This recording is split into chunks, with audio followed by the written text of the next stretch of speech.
welcome to this episode, special episode that we are celebrating together, Eid. This is Thursday, the day just after Eid. Today we chose a very important topic to speak about, which is people's behavior and how can it affect the image of the religion, negatively or positively. It's according to how people act. Strong religion could be weakened by its own believers and behavior, and Muslims should represent their religion in their best way. And it is supposed to be very much obvious through the practices in which is so much obvious to people. So the best way to fight extremism, to fight radical ideologies, to fight all kind of negativity is through an enlightened discourse. This is exactly what we chose to speak about tonight with our guest, Dr. Saeed Abdel, psychiatric at the Cairo University. Thank you very much for joining us. Thank you. Thank you so much. Before we delve into our discussion, first let's have this quick report. And President Fattah al-Sisi puts Egypt's vision in fighting terrorism. Let's watch and we'll come back.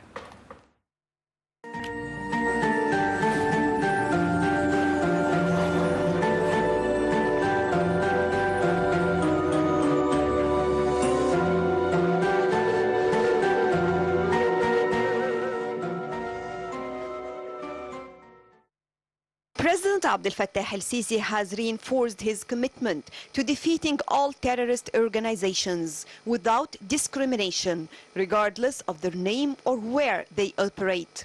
This message was central to his address at the Arab Islamic American Summit in Riyadh, Saudi Arabia. In his remarks at the Arab Islamic American Summit to the leaders of 50 nations, President al-Sisi outlined his vision for fighting both terror and its ideological sources, as well as countering states that support terrorist groups. During his address, President al-Sisi articulated 4 fundamental ways in which the Arab world must view and confront the terror threat. Fight all forms of terror. Talking about countering terrorism in a comprehensive manner means confronting all terrorist organizations without discrimination. Combat terrorist financing and support. A comprehensive confrontation with terrorism necessitates a confrontation that addresses all dimensions of this phenomenon, including funding, arming, as well as political and ideological support. Deter terrorist recruitment. The termination of the terrorist organization's ability to recruit new fighters through a comprehensive approach at both the ideological and intellectual levels. Preserve national integrity. The prerequisite condition for terrorist organizations to grow is the disintegration and instability of national state institutions in our Arab region. Filling the vacuum in which terrorism grows and proliferates requires exerting effort to restore and reinforce the unity, independence, and efficiency of national state institutions in the Arab region. President al-Sisi said the primary goal is to maintain the essence of religion and raise young people's awareness about the dangers of radical ideology on one hand and the magnitude of challenges and risks on the other. The President hailed scholars of Al-Azhar for their efforts in correcting religious misconceptions, addressing intellectual extremism, and spreading the correct ideals in the face of an upsurge in radicalism and extremism. President al-Sisi has always followed up Egypt's efforts over the past years to combat and undermine extremist ideology and supported the role of religious institutions in Egypt to correct the religious discourse.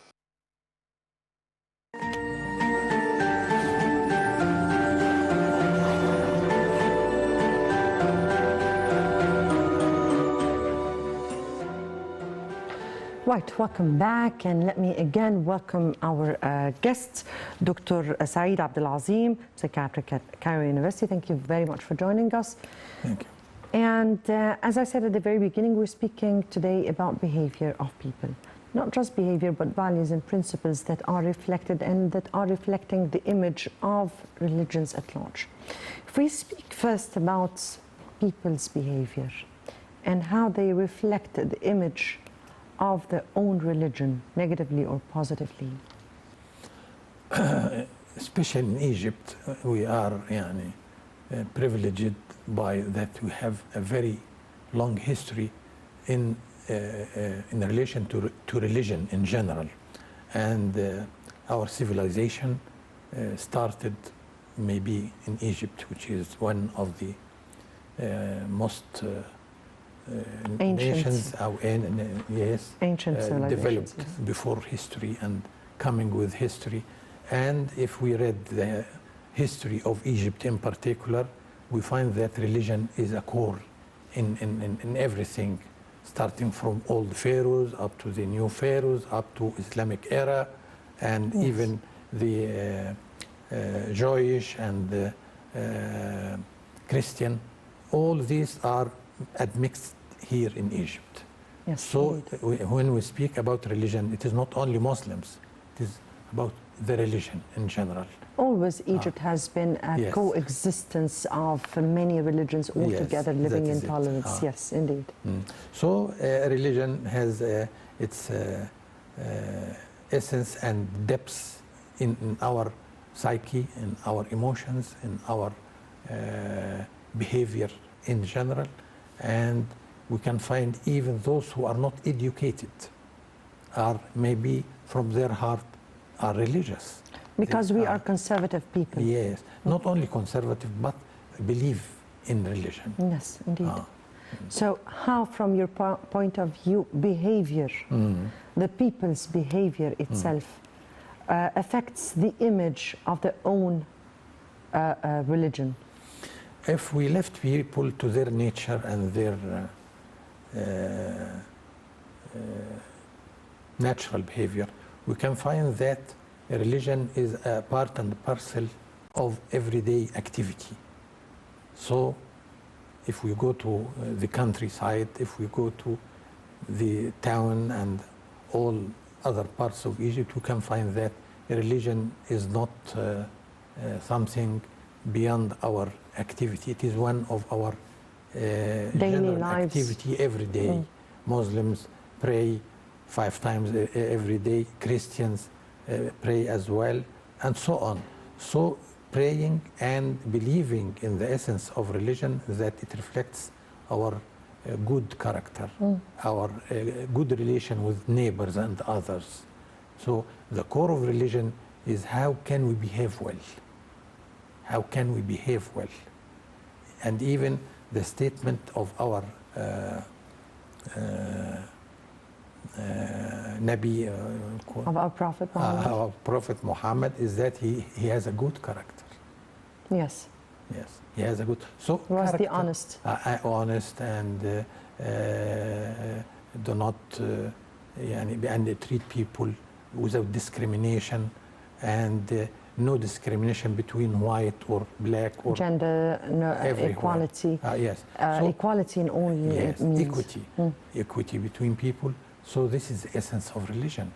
It is not just praying. It is how we can relate to others, how can we interact with others in general with this honesty and with this generosity and so on and so on. So we can say that Egyptians has a lot of this, The ideas and radical ideas came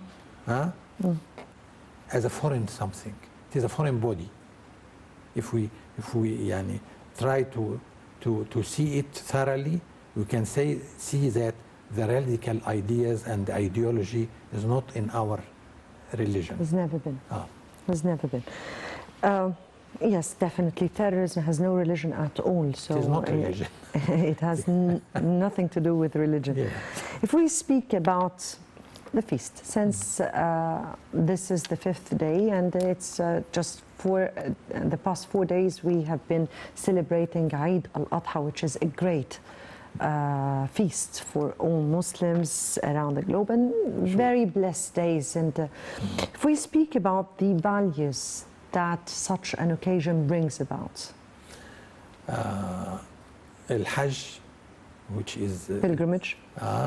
the fundamental issue of this feast is something which is one of the fifth Pillars of Islam. pillars of our religion, of Muslim religion.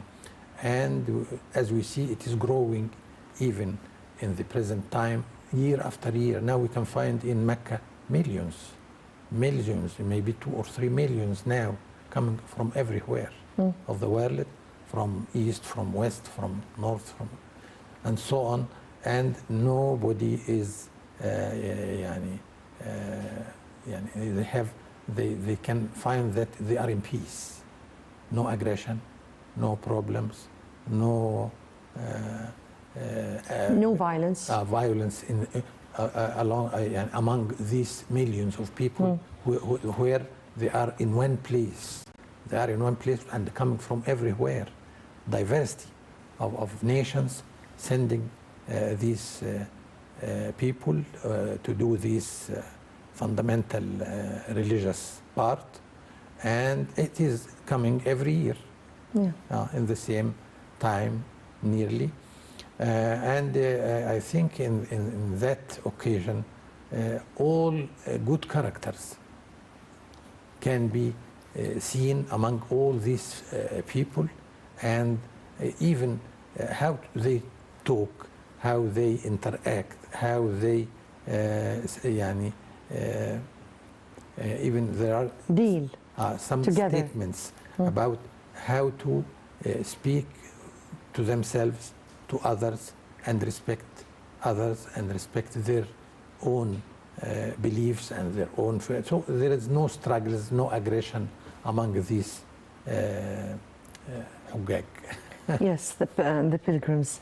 Yes, indeed, very much indeed, because one of the very important issues during the pilgrimage is not to raise voices, not to speak bad, not to quarrel or fight or even dispute. Yes. That's very much indeed. If we speak about values of Eid itself, Eid al-Fitr, or the Great Bayram, and how it reflects that Islam is a message Not fitr, of peace. It is not fitr.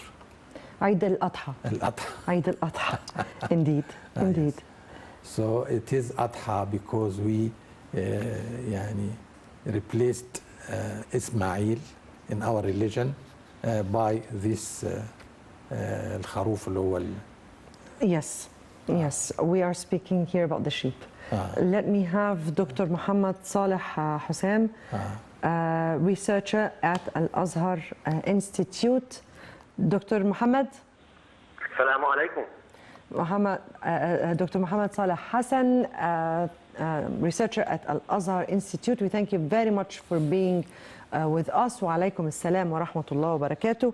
And we're speaking today just 4 days after Eid and Eid al-Adha, or the Great Bayram, and we're speaking about the values and lessons that we should be learning, or the values that are brought about by such an important feast. Bismillah ar-Rahman ar-Rahim. In the beginning, I say happy days for the Muslim Ummah and happy peace upon all Muslims all over the world. Then the Prophet sallallahu alayhi wa sallam, when he spoke about the day of Eid, he says in his hadith alayhi salatu wa salam, إنها أيام أكل وشرب وذكر لله عز وجل. These days are the days of eating, drinking, global, and remembering Allah subhanahu wa ta'ala. It is making balance between the physical needs and the spiritual needs. In the days of Eid, this is a break for the Muslim Ummah to enjoy in a lawful way, to remember Allah subhanahu wa ta'ala, and to make peace and be happy during its days, and either to remember Allah subhanahu wa ta'ala. This is a message to the enemies of Islam, those who are saying that Islam is a complicated religion, but Islam is simple and easy. You can live, you can eat, drink, enjoy, to be happy, to live your life as a human being that Allah created. So during the days of Eid, we are remembering the sayings of Prophet Muhammad sallallahu alaihi wasallam in his farewell speech, في خطبة الوداع, his farewell speech, when he advised and ordered the companions and the Muslim Ummah to take care of the women, the ladies. فاتقوا الله في النساء, you have to obey Allah subhanahu wa ta'ala and to fear Allah subhanahu wa ta'ala when you are dealing with ladies, with women. With this woman may be mother, sister, wife, and so on. فاتقوا الله في النساء. And he also sent a message to all Muslims, to Muslims all over the world, and the Muslims that will come after him, when he has bad feeling and so on. After that, he sent message to the Muslims all over the world and the Muslims after him, alayhi salatu wasalam, that usury is forbidden to dealing with usury. This is in the economical dealings and so on. This is forbidden to deal with usury riba. After that, he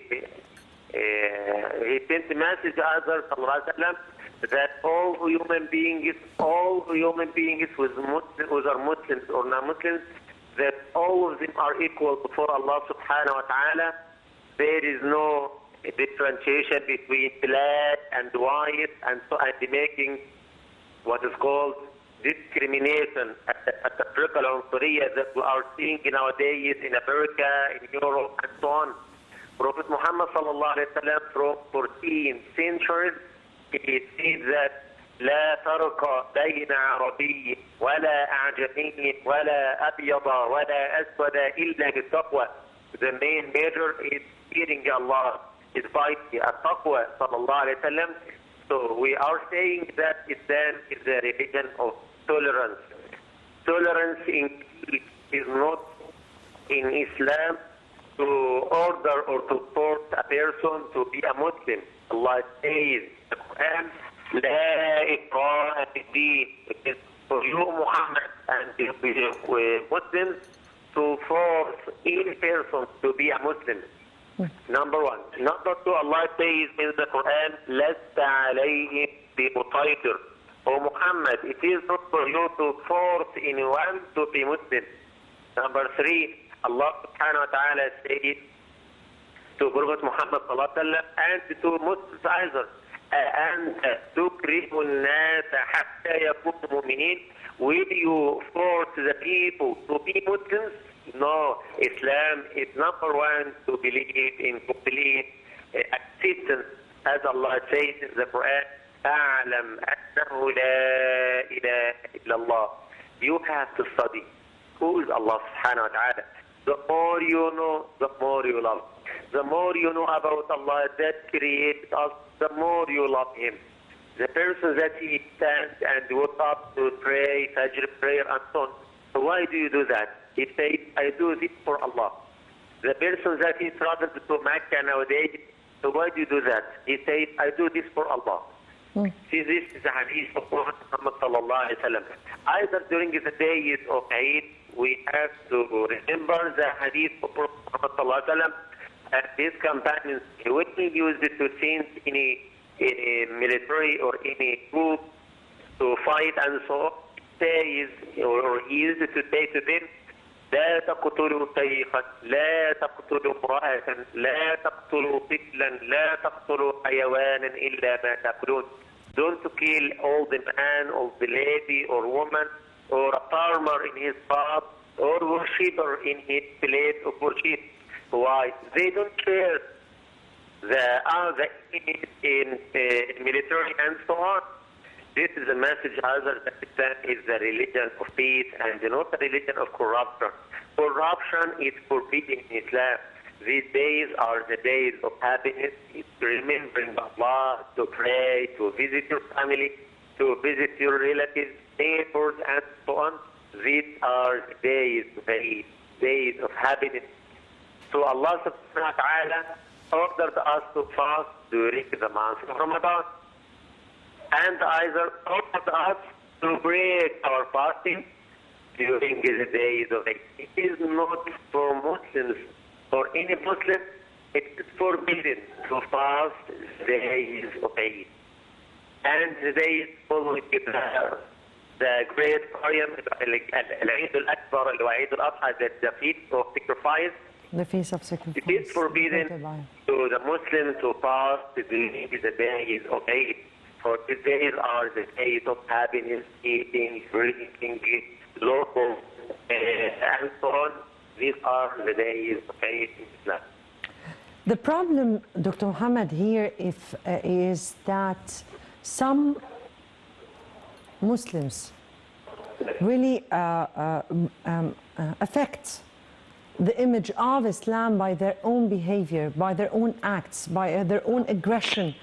And those days, Islam is seeing two kinds of attacks. Attacks by its own people. And, of course, or that results in what they call Islamophobia. Yes. And that has become a very important threat, not only to the whole world, but also to the Muslim world. How do you view that? Bismillah ar-Rahman ar-Rahim. Islamophobia, this case, many people in the West and so on are believing that Islam is the religion of terrorism and so on. Why? Number one, media playing an important role in Europe, in the West. As you know that Islam has many enemies from the first day with Prophet Muhammad sallallahu alayhi wa sallam. Until now, media playing an important role for giving a bad image about Islam.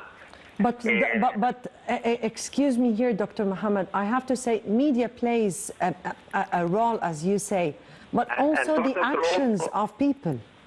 Yes, they just portray actions of people. I say, Islamophobia has many reasons for seeing this image. That image about Islam is for many reasons. Media playing an important role. Number two, Muslims those who are doing or dealing with non-Muslims with bad behaviors and so on. We have to say every Muslim in the West, you have to be, you have to resemble Prophet Muhammad sallallahu alaihi wasallam. You have to be like him as a good image for Islam in the West.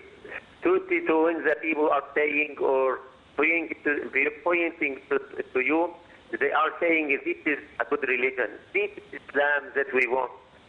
You have to know that you are the inheritor, or you are inheritor Islam, or Islam is the religion. You are Muslim means you are dealing with the characteristics of Islam, with the morals of Prophet Muhammad sallallahu alayhi wa sallam. You have to be a companion. I swear that every Muslim in the West dealing with the morals or the manners of Islam, this will be good in Islam and people love Islam.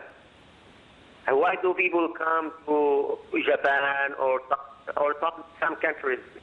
For their morals, they go good, the actions, good dealings, and so on. So we have to be a good ambassadors for Islam. Indeed. Be a good ambassador for Islam. You have to be like a companion. Right. The companions of Prophet Muhammad sallallahu alaihi wasallam, they said to one of the kings, كنا قوما أهل جاهلية نأكل الميتة ونأكل الفواحش. We were bad people in the days of ignorance. We used to eat the animals, doing bad things, commit adultery, do every bad thing. حتى بعث الله إلينا رجلا منا. Allah sent a messenger, one of us, أمرنا, he ordered us to eat the lawful, to avoid what's wrong, to make a man or to be truthful, and so on. These are the prophets. This is the Prophet Muhammad sallallahu alaihi wasallam, and these are the characteristics of the companions. Peace be upon them. They followed Prophet Muhammad sallallahu alaihi wasallam. So Islam spread the first days by As-Sadiq al-Amin. Allah sent Prophet Muhammad sallallahu alaihi wasallam among the Arabs. He brought up among them. One of them, and they know that is the truthful, the trustworthy, As-Sadiq, Al-Amin. After that, when he ordered them or tells them about the message of Islam, they came to him, sallallahu alayhi wa sallam. The first person converted Islam with him, the first woman, his wife. Then his companion, his friend, Abu Bakr as-Siddiq. Then one of his relatives, Ali ibn Abi Talib. Then step by step, many people convert Islam. Why? Islam is spread by morals. Islam is spread by morals. Allah subhanahu wa ta'ala described the characteristics of Prophet Muhammad sallallahu alayhi wa sallam in the Quran. وَمَا أَرْسَلْنَاكَ إِلَّا رَحْمَةً لِلْعَالَمِينَ. We didn't send you, Muhammad, but a mercy. Not for human beings, but not only for Muslims, but a mercy for all human beings, for Muslims, for non-Muslims, for animals, for everything, sallallahu alayhi wa sallam. So Allah didn't describe the way of worship, but described the characteristics of Prophet Muhammad sallallahu alayhi wa sallam. The others need of me, they don't need my prayer. They need my moral. Right. So this is a message to our brothers and sisters in the West. You have to be a companion. Right. You have to be ambassador. You have to be an ambassador for Islam. Islam doesn't need us. We need Islam. The Arabs, they use it to eat or to drink, to take in desert. When Islam came, Islam made for them civilization. Yes. Yes. There is no need for them. But Prophet Muhammad sallallahu alaihi wasallam made for them a history, civilization, by the first word laid down in the Quran, in Surah Al-Alaq. Allah says, read. The nation of Islam didn't read. Allah says in the Quran, read. We have to read in every field, everything. And when the companions read, they have changed it, or they changed the Arab civilization or the concept of Arabs and so on. So we have to make against those characteristics of Prophet Yes, Muhammad indeed. sallallahu alaihi wasallam, especially during the days of Eid, the days of happiness. The Eid means come time after time to visit brothers and sisters. There are some wrong things some Muslims do. These Yes. days are the days of eating, drinking, and so on, and remember Allah. Yes, But some Muslims visit. Dr. Muhammad, this is exactly what we are speaking about, the dealing day to day and how behavior reflect the image or affect the image of Islam. Dr. Muhammad Salah Hassan, researcher at Al-Azhar Institute, we thank you very much for being with us and for your input here, and happy Eid to you and your beloved family and all friends and neighbors. And before we continue on with our discussion, let's have this report and the United Nations Plan of Action to Prevent Violent Extremism. Let's watch the report.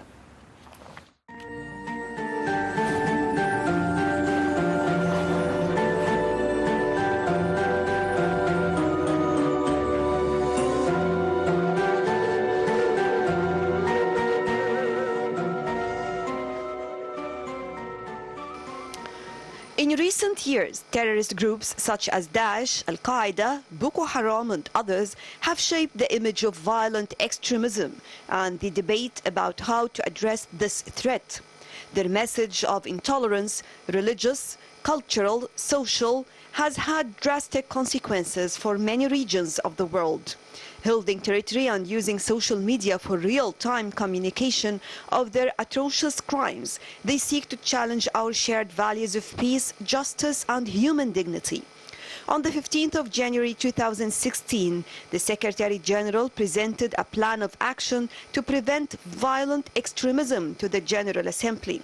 On the 12th of February 2016, the General Assembly adopted a resolution that welcomes the initiative by the Secretary General and takes note of his plan of action to prevent violent extremism. The General Assembly decided to give further consideration to the plan of action to prevent violent extremism, beginning in the Global Counter-Terrorism Strategy Review in June 2016, as well as in other relevant forums. The Assembly concluded its general debate on the plan of action to prevent violent extremism on the 16th of February.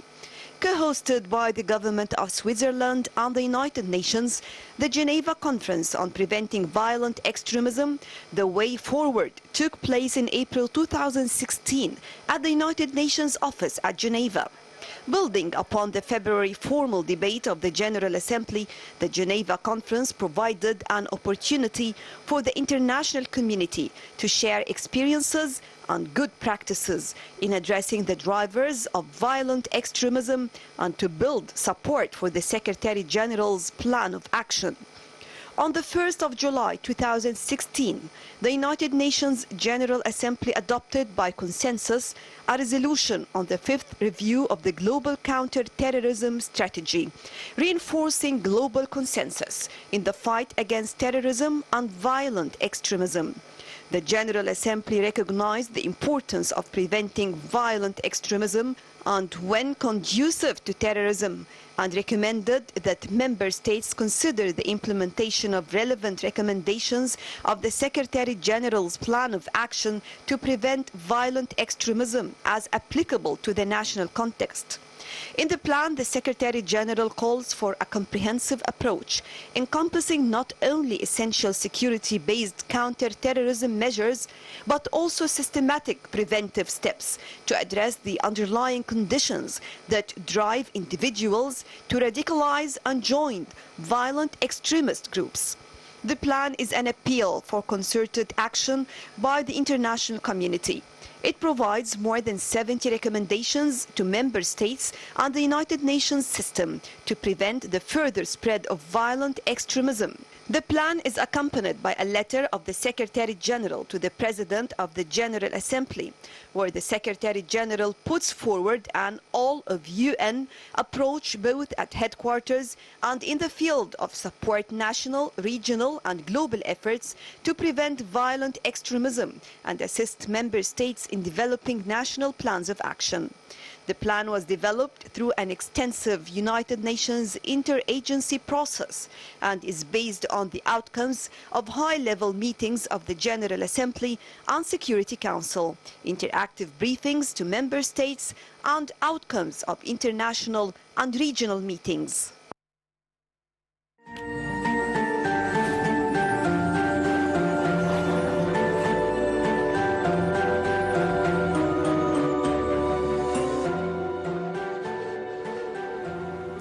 Right, welcome back, and back to you, Dr. Saeed. And returning to the celebration of Eid and Eid al-Adha, not only has religious essence, but it also carries a kind of social connotation.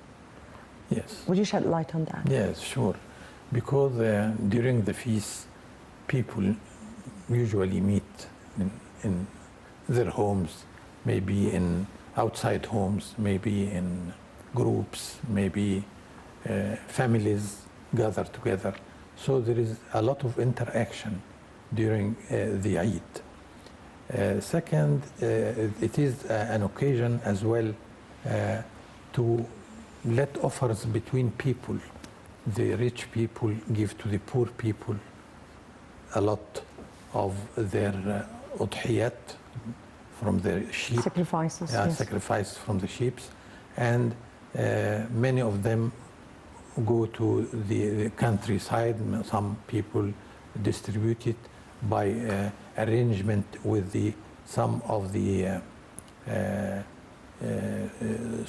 societies that distribute a part of this meat to poor people, even in the far away from their place. And the same thing happens in Mecca, and all the sacrifices and udhiyah are collected by the government, and only people pay for it, pay for the price of this udhiyah, and how to distribute it is a part of the role of the authorities there in Mecca. And the distribution may not only be in Saudi, but all over the world. They put it in a very big containers, which is protected and frozen, and then we can find that these sacrifices go to Indonesia, go to anywhere. Places where they are in much need of that, you mean, sure. like Somalia, like... which is the essence of this Eid. Yes. That poor people can find something, and rich people can give something. Yes. So this is the interaction between those who have and those who do not have, Yes. the poor and the rich. And this is another thing. The third thing about the interaction between, as I mentioned, the families, the young, the old, women, men. This interaction is very important during Eid, and many young people remember these days, and they are happy and find that they have many things, offers coming to them in the Eid, maybe clothes, maybe food, maybe something, so on. So the social interaction between family members, between families, between neighbors, is one of the very important thing in Eid, which is a very big social interaction. Very much indeed.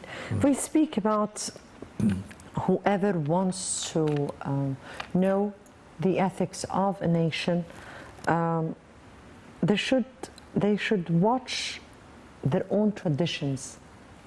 And that, of course, those traditions are always represented in their own festivals, celebrations, and it gives a kind of the primitiveness of how they act. So what is, or how traditions really reflect the image of a nation?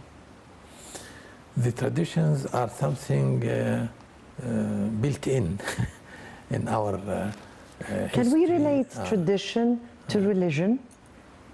Can we do that? Yes, or sure. They are so But different? sometimes, no, they are different. So traditions are some habits that come very early in tribes, which are then reflected to other generations after generation after generation, and they say that this is our tradition, this is our norms on which we are grown, and نحن على كما كان آباؤنا يفعلون, as our fathers do. Predecessors, as our predecessors acted. Yes. Yes. So this is important, and sometimes traditions is not conforming with religion.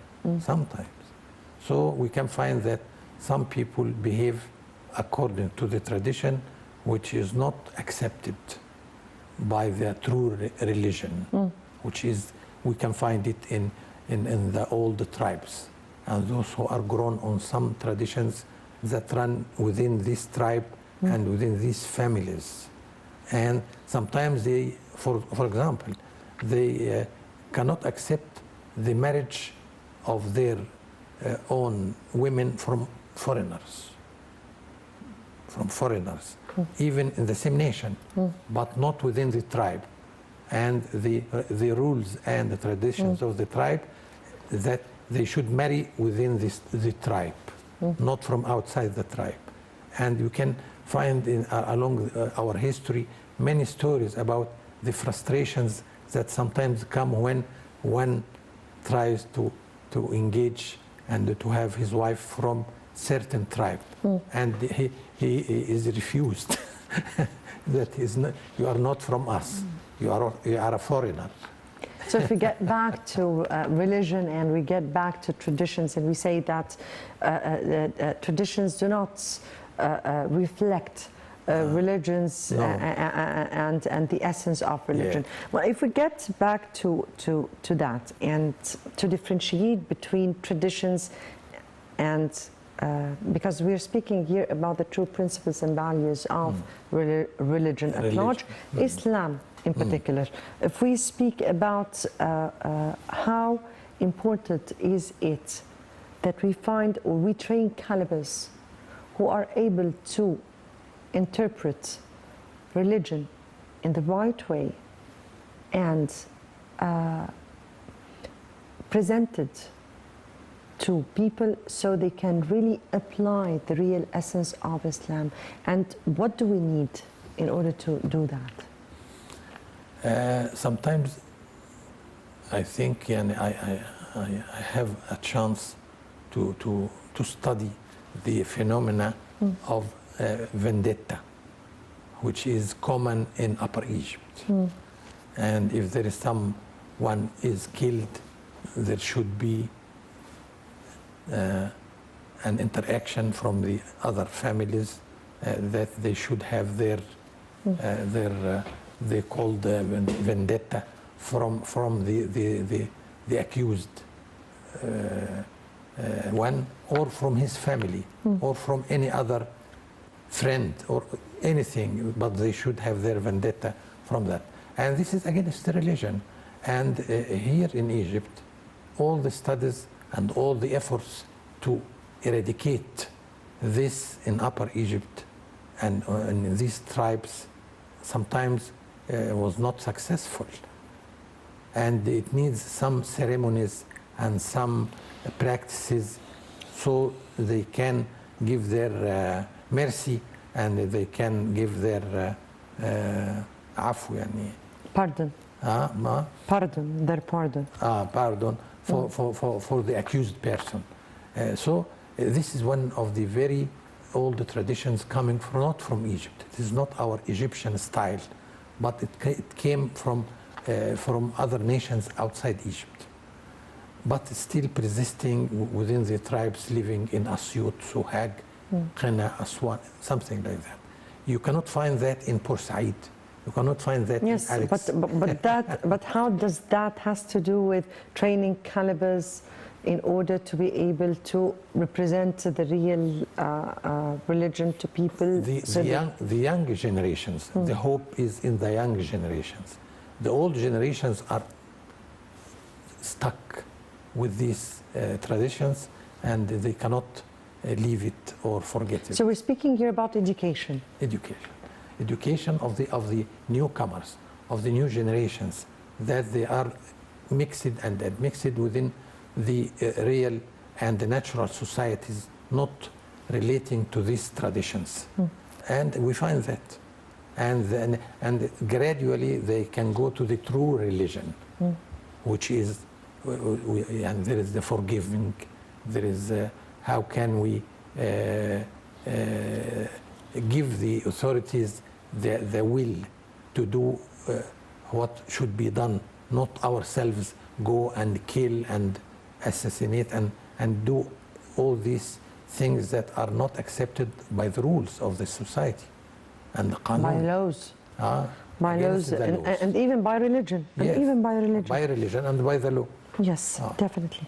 If we speak about Al-Azhar and the role of Al-Azhar as a university, as an institute for education, for educating the real essence and principles and real values of Islam, and how important is for Al-Azhar to get engaged in this battle of confronting radical ideologies in battling extremism. Very important role. And we should know that Al-Azhar 1,000 years. It is the oldest, one of the oldest universities all over the world. And the idea of that religion is not the scene by the radicalists and by the people who pretend that they are Muslims and they are not Muslims. So the role of Al-Azhar is how to enrich and how to bring the true religion to our minds. It is an educational phenomena and can be done successfully if they prepare themselves for that. And I think they have a lot of things they can do, and they can spread the good religion and the good interaction between people according to the real religion. Exactly, and that's another point that I really need to ask about. Al-Azhar as an institute is not the only institute that has to carry out with such a mission. It needs the collaboration of all institutions, but also it needs the collaboration of people themselves. Sure. So how can we kind of create this interaction between people and religious institutions as Al-Azhar, as the church, how can we get people to get together, to collaborate together in such a fight? I think they are doing now, and in many occasions, maybe starting from the 19th century and then the 20th century. And if we remember Muhammad Abdel, one of the famous Sheikh Azhar, he was educated in Al-Azhar and Al-Azhar scholars, yes, outside Al-Azhar, and he was one of the enlightening, very important scholars, people, enlightening indeed, and trying to say that Islam is so and so, and how can go with real Islam and abandon all this radical and not real religion. And this started from the the end of the 19th century and the start of the 20th century. And other very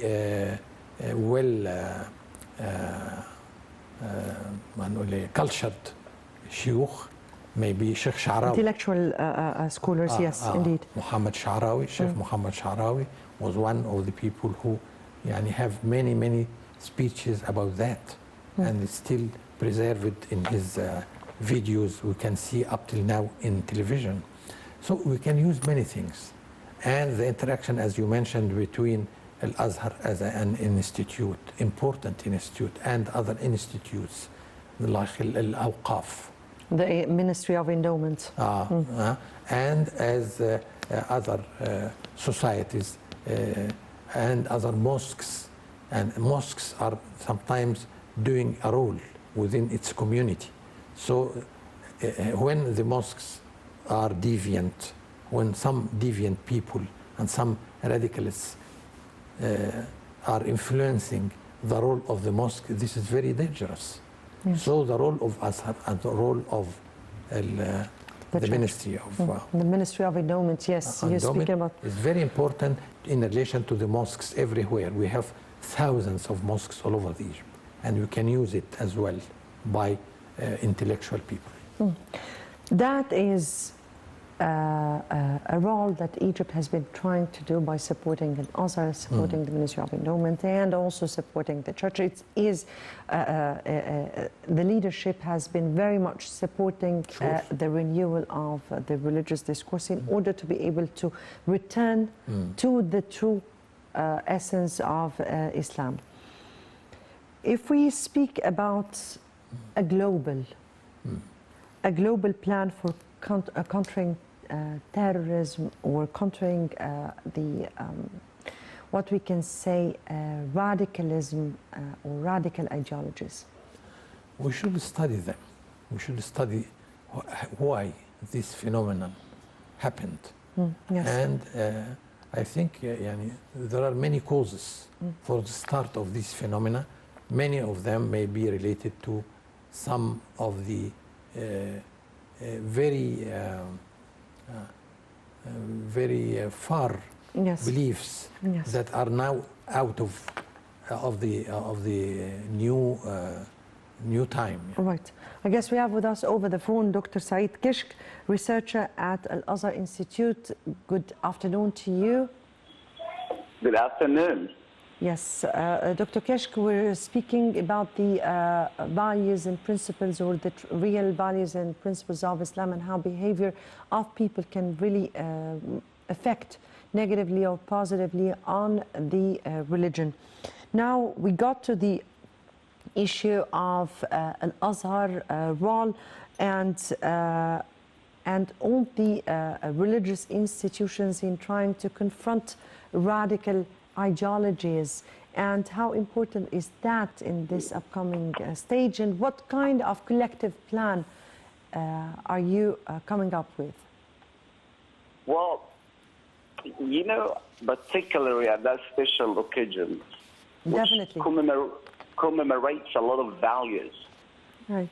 That is, during the era of the Prophet Abraham, the most venerated messenger and the prophets, even for the three major religions, Islam, Christianity, and Judaism, all of them that respected the Prophet Abraham. The value of Islam, the coexistence and the tolerance and the mercy, all of these values that Islam invited and asked his followers to preach people even, or to ask people, or to treat with them in a gentle way. If you just look at the Prophet Abraham, when he was born, and preached his father in a very gentle way.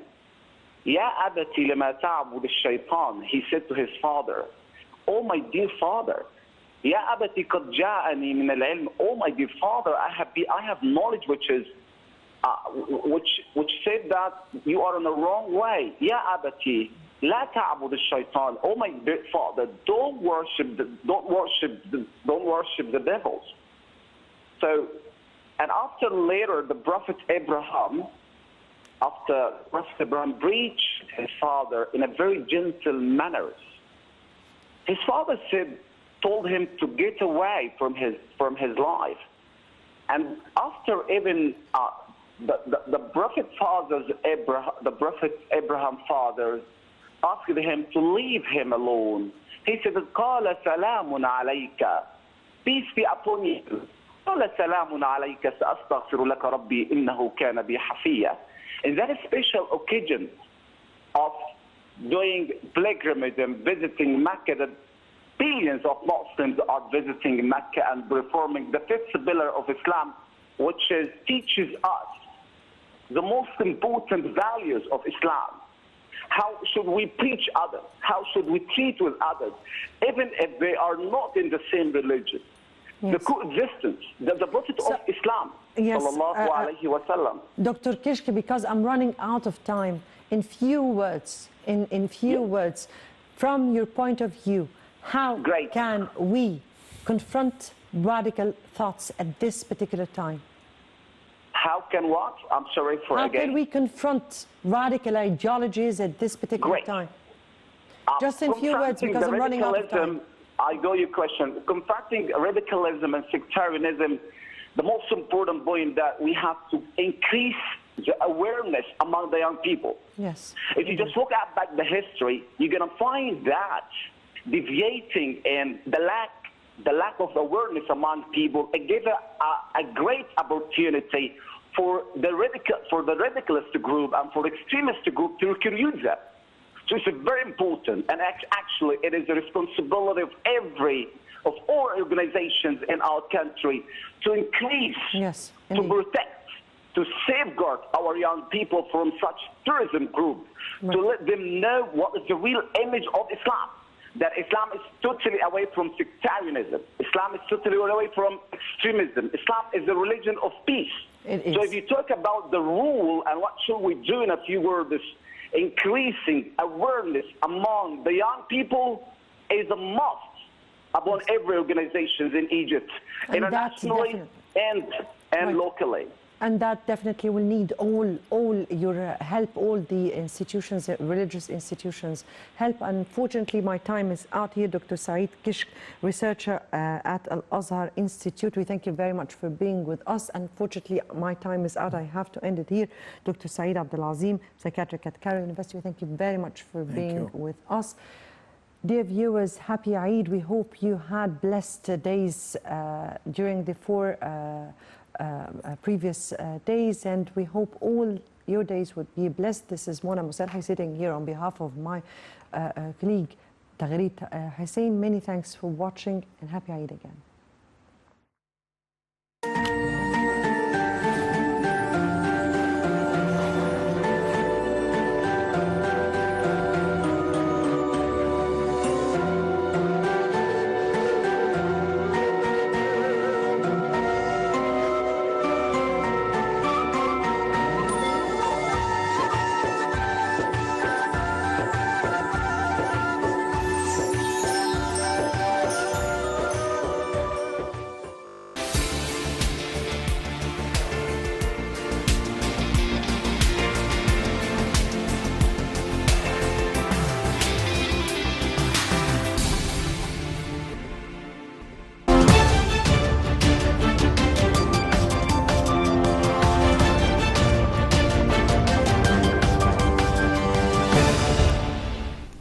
Welcome back. It's exactly 10 p.m. Cairo local time. Time to take a quick look over the major headlines in the news.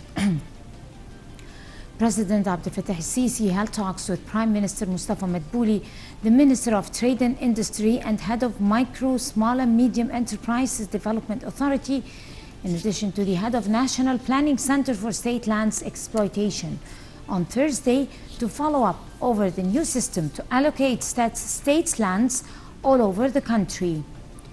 Presidential spokesman Ambassador Bassem Radi said the meeting had tackled the executive stance of the government's electronic gate of the industrial investment map, as well as outcome of the Coordination Council of Industrial Zones, which aims at enhancing local manufacturing, developing Egypt's industrial system, in addition to means of eliminating obstacles facing investors working in the industrial field.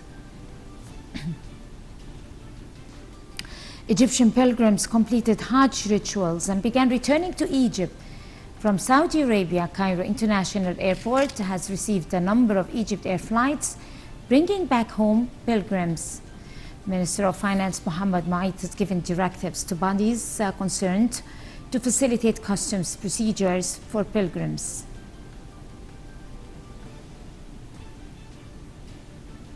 And Syrian forces captured a string of insurgent-held villages in northeast Syria on Saturday, inching closer to key terrorist runtown in Idlib region. Fighting in southern Idlib killed 5 Syrian combatants and 11 terrorists and allied rebels. Meanwhile, Syrian airstrikes also killed 1 civilian in southern Idlib. In the same context, a Syrian rebel force supported by Turkey will send fighters to reinforce positions that are facing a Syrian government offensive in the Idlib region. And flights from Libyan capital Seoul functioning airport were suspended on Thursday after deadly overnight rocket fire. As spokesman for Libyan Unity Government, the Tripoli-based Government of National Accord, GNA, he said rocket fire had killed a guard and wounded several security agents that are tasked with protecting the airport. The spokesman said the attack had been carried out by militias of commander-leader Khalifa Haftar from their position south of Tripoli, adding that flights to Mitiga were being diverted.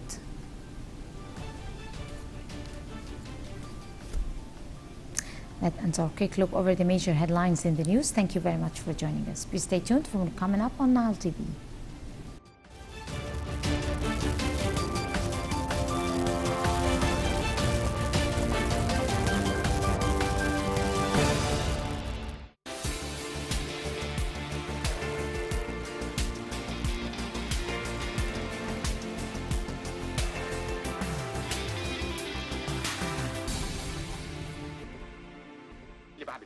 اتفضل.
الشجر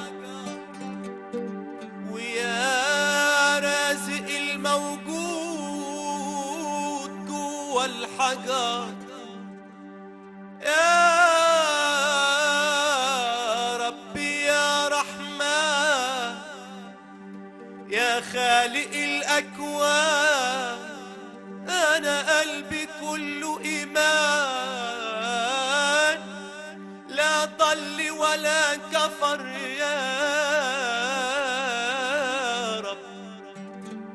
يا ربي يا معبود انت البر الودود قبل الوجود موجود وحتفضل للأبد يا حق يا تواب نجيني من العذاب اللي في رحابك ده بجنتك توعد